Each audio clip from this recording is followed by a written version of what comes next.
19 April आहे अक्षय तृतीया आणि अक्षय तृतीयेच्या दिवशी तुम्हाला तुमच्या घराच्या तिजोरीमध्ये, तुमचं दुकान असेल, तुमचं घर असेल, तुमचं शॉप असेल, कुठल्याही ठिकाणी तुम्ही तुमच्या तिजोरीमध्ये माता लक्ष्मीला आकर्षित करणाऱ्या काही वस्तू ठेवायच्या आहेत. बघा, तिजोरी म्हणजे अगदी मोठं लॉकर जिथे आपण अगदी सोनं वगैरे भरभरून ठेवतो असं नाही. आपलं छोटंसं एक दोन रूमचं घर असेल त्या ठिकाणी असा एखादा कप्पा असतो किंवा असं एखादं ड्रॉवर असतं की ज्यामध्ये आपण पैसे वगैरे ठेवत असतो, आपले छोटे मोठे दागिने ठेवत असतो, त्याला आपण लॉकर म्हणू शकतो. लॉकर म्हणजे फार अगदी मोठं टी व्हीमध्ये दाखवतं असं लॉकर अजिबात मी म्हणत नाही आहे. तर अक्षय तृतीया म्हणजे हा दिवस बघा 3.5 शुभ मुहूर्तांपैकी एक शुभ मुहूर्त आहे. आणि अक्षय म्हणजे ज्याला क्षय नाही, जे कधीही संपत नाही. तर त्यामुळे आपण आपलं जे कमवून आणलेल्या गोष्टी आहेत त्या आपल्या घरामध्ये कुठेतरी ठेवत असतो. तिथे आपण लक्ष्मी यावी यासाठी आपण धडपड करत असतो. तर त्यामुळे माता लक्ष्मीने त्या जागेकडे आकर्षित व्हावं यासाठी माता लक्ष्मीला आकर्षित करणाऱ्या अशा काही गोष्टी तुम्हाला अक्षय तृतीयेच्या दिवशी पूजा करून त्या ठिकाणी ठेवायच्या आहे. यातल्या जमतील त्या गोष्टी तुम्ही खरेदी करू शकतात की ज्यामुळे माता लक्ष्मी आपलं घर सोडून कधीही जाणार नाही. माता लक्ष्मी स्थिर राहील आणि आपल्या असलेल्या लक्ष्मीमध्ये वाढ होत राहील. अखंड लक्ष्मी प्राप्तीसाठी आपल्याला याची मदत होईल. कारण बघा, कधी कधी आपल्याकडून काही चुका होऊन जातात की ज्यामुळे माता लक्ष्मी जे आहे ते आपलं उंबरठा ओलांडून आपलं घर सोडून निघून जाते.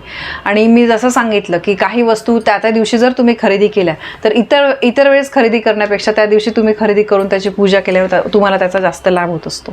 तर सगळ्यात पहिले म्हणजे बघा, या ज्या वस्तू आहेत त्यात फक्त तुम्हाला आणायच्या आहे, त्या धुण्यायोग्य असतील तर त्या वस्तू तुम्हाला धुवून घ्यायच्या आहे किंवा गंगाजल त्याच्यावर शिंपडायचं आहे, गोमूत्र शिंपडायचं आहे आणि पूजा करून त्या तुम्हाला देवघरामध्ये ठेवून त्यानंतर दुसऱ्या दिवशी तुम्हाला त्या तिजोरीमध्ये ठेवायच्या आहे. अतिशय लाभदायी अशा या वस्तू आहेत. जमतील तेवढ्या वस्तू घ्या. त्यातले सगळ्या जमल्या सगळ्या घ्या, सगळ्या नाही जमल्या तर तुम्ही 1-2 घेतल्या तरी पण चालेल. आणि बघा, या वस्तू ज्या आहेत त्या तुम्हाला देवघरामध्ये ठेवून हळद कुंकू अक्षता अर्पण करून त्याच्यावर तुम्हाला मंत्र म्हणायचा आहे. ओम श्रीम ह्रीम श्रीम कमले कमलालये प्रसिद्ध प्रसिद्ध श्रीम ह्रीम श्रीम ओम महालक्ष्मी नमः. हा कमलात्मक मंत्र म्हणून तुम्हाला त्या देवघरामध्ये ठेवायचा आहे. माता लक्ष्मीला प्रार्थना करायची आहे की हे माता लक्ष्मी, माझ्या घरामध्ये भरभरून सुख आनंद जे आहे तर ते नांदू दे. तुमच्या मनामध्ये जे काही आहे ते तुम्हाला अगदी मनापासून सांगायचं आहे. तर बघा, सगळ्यात पहिली गोष्ट म्हणजे पिवळ्या कवड्या. 7 पिवळ्या कवड्या तुमच्या देवाऱ्यामध्ये सुद्धा असल्या पाहिजे आणि तुमच्या लॉकरच्या ठिकाणी तुम्हाला पिवळ्या कवड्या ठेवायच्या आहे.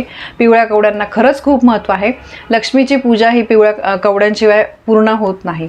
आणि अक्षय तृतीयेच्या दिवशी तुम्हाला या देवघरामध्ये आणून तुम्ही नंतर जर तुम्ही तुमच्या लॉकरमध्ये तुम्ही त्या ठेवल्या तर पैशा संबंधित समस्या ज्या आहेत त्या दूर होतात. कर्जाचा डोंगर झालेला आहे वगैरे, कर्ज आपल्यालाच फेडायचं आहे, पण ते कर्ज फेडण्यासाठी आपल्याला मार्ग उपलब्ध व्हावे यासाठी तुम्हाला हे जे काही उपाय आहे हे करायचे असतात की जेणेकरून आपल्याला पैसे कमवण्याचे मार्ग मिळतील, आपल्या कष्टासोबत नशिबाची साथ मिळेल. ठीक आहे. यानंतर दुसरी गोष्ट म्हणजे मी श्रीयंत्र सांगितलं होतं. तर श्रीयंत्र जे आहे ते अगदी छोटं पण मिळतं. ते श्रीयंत्र तुम्ही तुमच्या लॉकरमध्ये ठेवू शकतात. बाकी मोठं श्रीयंत्र असेल ते तुम्ही तुमच्या देवघरामध्ये ठेवू शकतात. श्रीयंत्र माता लक्ष्मीचं आसन आहे. माता लक्ष्मी आपलं आसन सोडून कुठेही जात नाही. तर त्यामुळे दर पौर्णिमेला आपल्याला श्रीयंत्रावर कुंकुमार्चन करायचं असतं आणि दररोज देवपूजा झाल्यानंतर श्रीयंत्राचं जे कुंकू आहे ते तुम्हाला कपाळाला लावायचं असतं. हे मी सुद्धा रोज करते. माझ्या मुलीला सुद्धा जेव्हा ती सकाळी आंघोळ झाल्यावर देवाला नमस्कार करते त्याच्यानंतर मी श्रीयंत्राचं कुंकू तिच्या कपाळाला लावत असते. हे तुम्ही सुद्धा रोज करत जा. श्रीयंत्राचं कुंकू आपल्या घरातल्या पुरुषांना पण ते जेव्हा बाहेर जातात तर त्यावेळेस त्यांना कपाळाला थोडंसं कुंकू लावायला सांगायचं आहे. याचे खरंच खूप फायदे आहेत. यानंतर दक्षिणावर्ती शंख. दक्षिणावर्ती शंख तुमच्या देवघरामध्ये नसेल तर या दिवशी तुम्ही त्याची स्थापना करू शकतात. त्या दक्षिणावर्ती शंखाची देवघरामध्ये स्थापना केल्यामुळे किंवा तुमच्या लॉकरमध्ये तुम्ही हे ठेवू शकतात. यामुळे दारिद्र्य दुःख जे आहे ते कधीही राहत नाही. माता लक्ष्मीचा नेहमी आनंदाच्या आशीर्वादाचा वर्ष आपल्यावर नेहमी होत असतो. आणि दक्षिणावर्ती शंखाची तुम्हाला पूजा करून नंतर ते तुम्हाला तुमच्या देवघरामध्ये ठेवायचं आहे.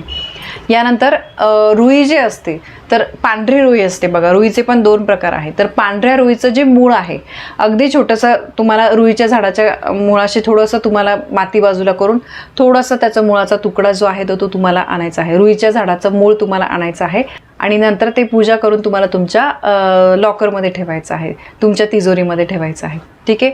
त्यानंतर एकाक्षी नारळ. एकाक्षी नारळ बघा थोडंसं मिळणं अवघड असतं, पण बऱ्याचशा देवांच्या दुकानामध्ये तुम्ही जर विचारलं तर तुम्हाला मिळू सुद्धा शकतं. आपण बघा, जे नॉर्मल नारळ असतं आपण जे देवाला आपण वाहतो किंवा फोडतो तर त्या नारळाला बघा 2 डोळे असतात. एकाक्षी नारळाला एकच डोळा असतो, ठीक आहे. तर त्यामुळे तुम्हाला हे एकाक्षी नारळ जर मिळालं तर नक्की ते तुम्ही तुमच्या दुकानाच्या गल्ल्याच्या ठिकाणी किंवा तुमच्या इथे तुमचं जे लॉकर आहे, तिजोरी आहे, त्या ठिकाणी तुम्हाला ठेवायचं आहे. यामुळे आपल्या असलेल्या लक्ष्मीमध्ये वाढ होते. यानंतर गोमती चक्र, 5 किंवा 7 गोमती चक्र तुम्हाला घरी आणायचे आहे. स्वच्छ धुवून ते तुम्हाला लॉकरमध्ये ठेवायचे आहे. गोमती चक्र मी तुम्हाला माझ्या देवघरामधले सुद्धा दाखवलेले आहे. यानंतर कमळगट्ट्याचे 9 मणी तुम्हाला तुमच्या लॉकरमध्ये ठेवायचे आहे.